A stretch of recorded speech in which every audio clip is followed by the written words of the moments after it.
Okay, when we're talking about the model of human memory, there's a few definitions that we need to cover before we can move any farther, really. Memory. A memory is ability to mentally save something that's been previously learned, also the mental location where such information is saved. Now remember, you've heard earlier that, or we've talked about earlier in Chapter 6 on the lectures, that your first memories can come as early as 3. I had someone one time that told me he could remember when he was in the fallopian tube. I don't believe that. If it's attached to an emotion, it's age 3. Most of us remember something from about 5 on. We can start remembering and recollecting. Storage is the process of putting new information into memory, and if it doesn't go into long-term memory, it cannot be used later on. It will not be remembered. Another term, and probably the biggest one that I want to hit here, is the encoding. It's when it's changing the format of new information that's being stored into memory, and how we encode things, that knowledge, concepts that are being spoken. However we encode that, it makes sense in our own memories. An example of encoding would be when listening or reading a story, you might imagine what certain characters look like. Encoding some verbal input as visual images.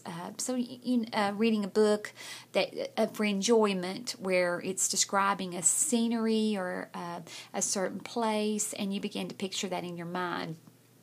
Whenever I read the story, The Best Christmas Pageant Ever, and I always read that to my 5th graders, all 3 years I was at Fairview Marguerite, I read The Best Christmas Pageant Ever every Christmas season. That's what we read.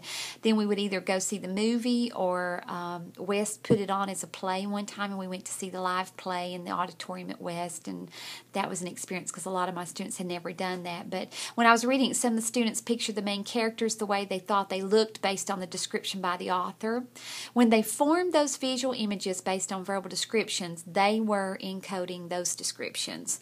I've put a little at the top, I've put an encoding exercise with Herdman children. It is a book being read aloud by someone, and as she's reading, describing the children, I want you to see, now that you know what encoding is, I want you to kind of pay attention to the procedure that you're actually, the procedure of encoding, I should say, as you're thinking through and listening to her read the book. Listen, this particular book was a great place to bring in so many activities I actually made. If you're not familiar with the book, you should read it. It is wonderful. Actually, the author has several books, and it's all around the Herdman children.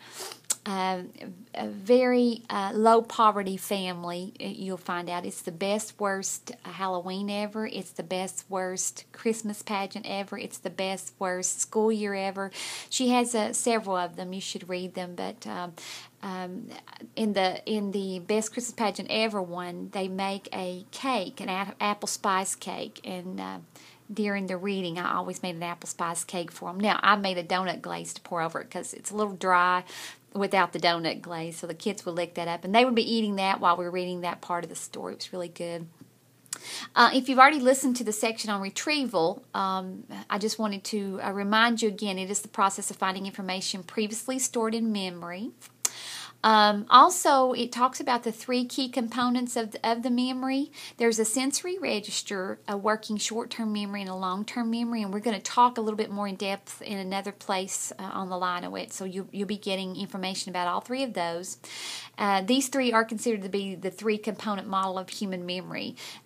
If information doesn't get to sensory register, it doesn't have a shot at working short-term memory. If it doesn't get to working short-term memory, it won't ever get to long-term memory. So we have to figure out a way to get them thinking, and get them listening, paying attention, and then getting it to sensory register, let them churn it a little bit, get it to working memory, and churn some more so that it goes to long-term memory, having those meaningful learning experiences with it. Enjoy the read from The Best Christmas Pageant Ever, one of my favorite books.